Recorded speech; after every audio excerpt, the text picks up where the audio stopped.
దెబ్బ తగిలిన అర్జున్కి డ్రెస్ చేంజ్ చేయడం, తినిపించడం అన్ని పనులు చాందిని చేస్తూ ఉంటుంది. ప్రశాంత్ రఘు అనే వ్యక్తితో కలిసి చాందినిపై అటాక్ ప్లాన్ చేశాడు.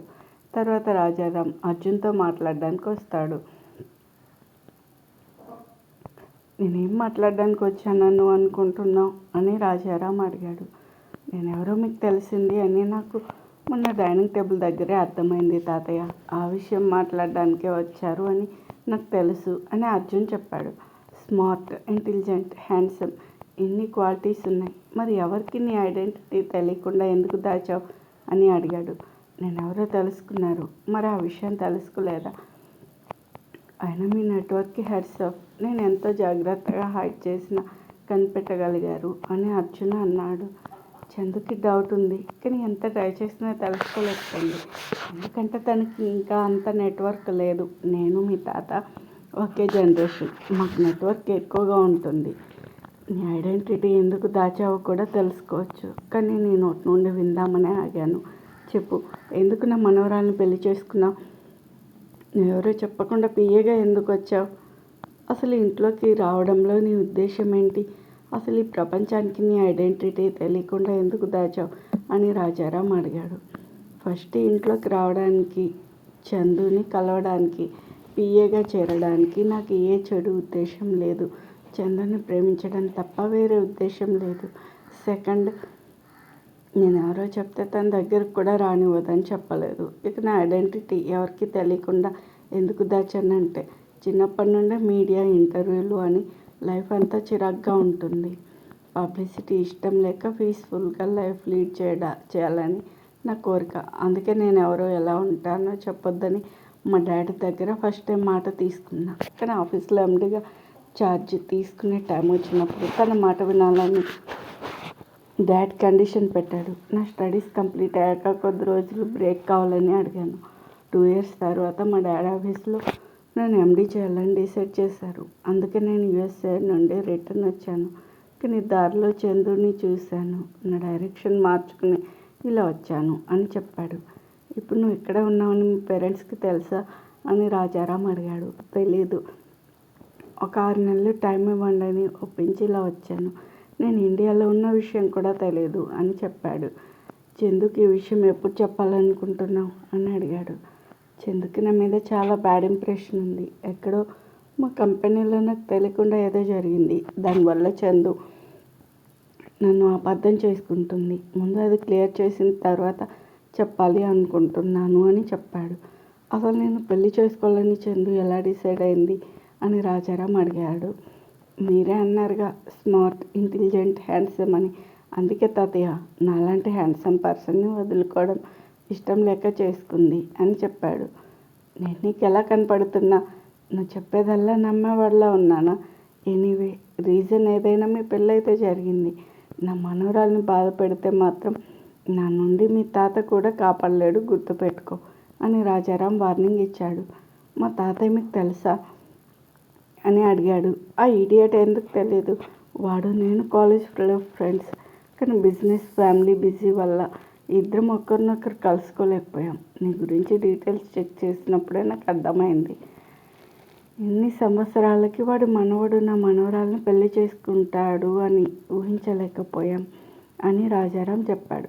అసలు ఈరోజు అటాక్ ఎవరు చేయించి ఉంటారనుకుంటున్నారు? మీకు ఎవరి మీదైనా అనుమానం ఉందా అని అర్జున్ అడిగాడు.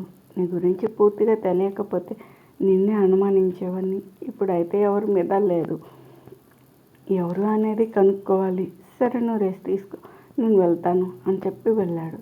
ఈయనకి ఇంకా నా మీద అనుమానం పోలేదు అని తల పట్టుకున్నాడు. అప్పుడే మొబైల్కి మెసేజ్ వచ్చింది.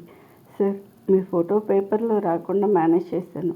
మీ చెయ్యి ఎలా ఉంది సార్ అని ఉంది. వెంటనే అర్జున్ కాల్ చేశాడు.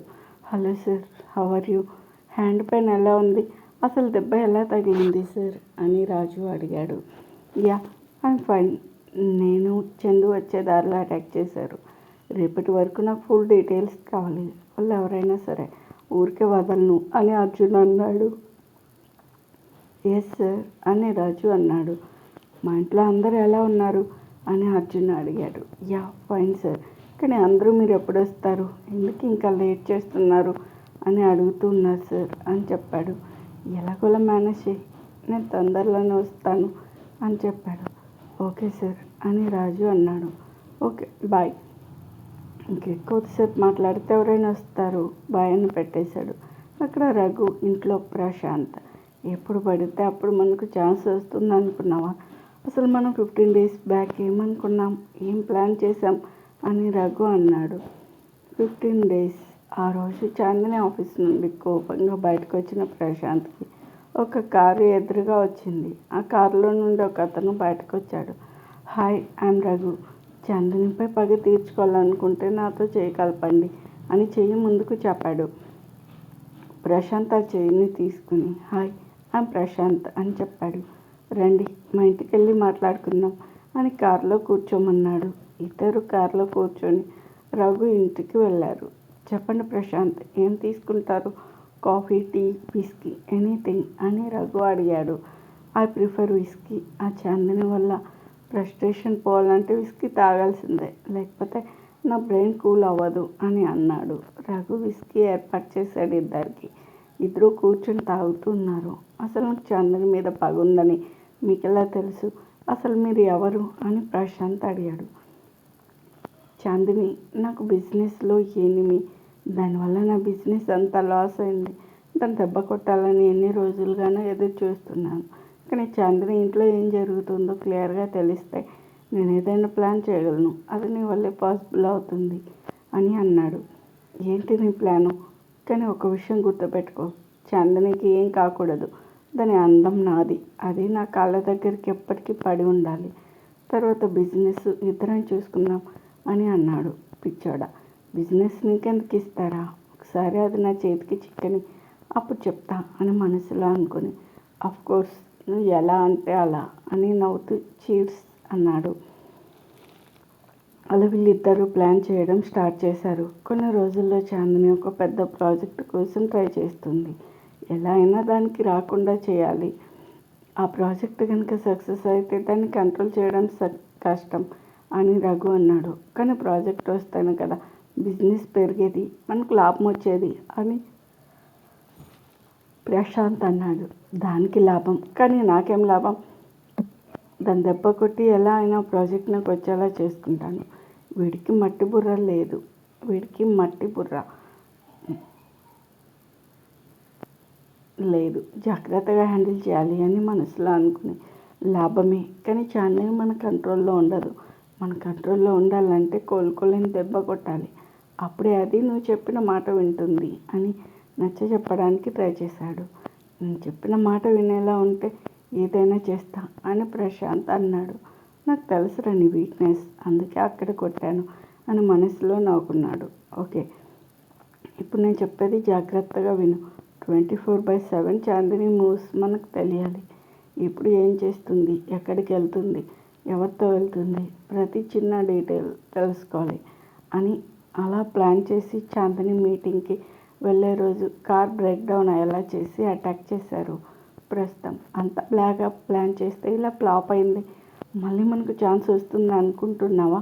ఇప్పుడు చాందిని నుండి ఎలా తప్పించుకోవాలో ఆలోచించాలి. చిన్న క్లూ దొరికిన ఎవరిని వదిలిపెట్టదు. నువ్వు నా అనుకునేంత పిరికిది కాదు.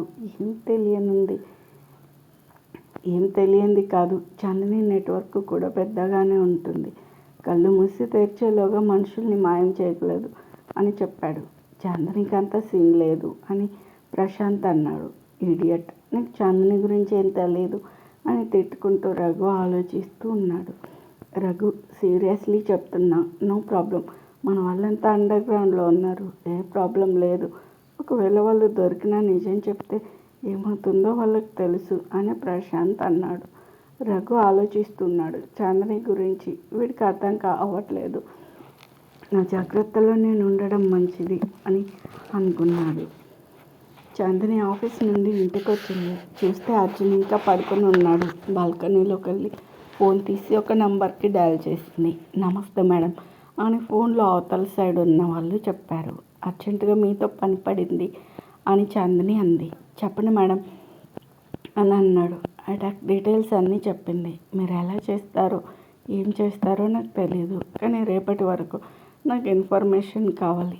జస్ట్ ఇన్ఫర్మేషనే మాత్రమే. వాళ్ళనేం చేయొద్దు. అసలు వాళ్ళ గురించి మనకు తెలిసింది అనే విషయం కూడా వాళ్ళకి తెలియకూడదు. అండర్స్టాండ్ అని చెప్పింది.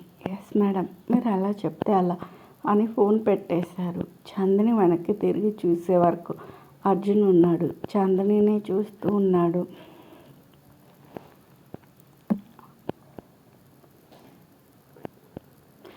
ఏంటి అలా చూస్తున్నావు అని చాందిని అంది. పాపం మీ తాతయ్యనికి ఏం తెలీదు, చిన్నపిల్లవి అనుకుంటున్నాడు అని అర్జున్ అన్నాడు. అంటే ఏంటి నీ ఉద్దేశం అని చాందిని అంది. ఏం లేదు చందు అని దగ్గరకు ఇస్తుంటే చాందిని దూరం జరిగి బాల్కనీ గోడకి తగిలింది. గోడకి 2 చేతుల మధ్యలో చాందినిని బంధించాడు. చెయ్యి తీ, నాకు ఊపిరి ఆడట్లేదు అని తప్పించుకోవడానికి ట్రై చేస్తుంది. చందు గౌదన్ పైకి లేపి కళ్ళలోకి చూస్తూ ఉన్నాడు. ఓకే ఎనఫ్, నువ్వంతా విన్నావని నాకు అర్థమైంది. నీ డౌట్ ఏంటో అడుగు అని అంది. ఇంత నెట్వర్క్ ఉన్నదానివి నా గురించి ఎందుకు తెలుసుకోలేకపోయావు అని అడిగాడు. చూస్తుంటే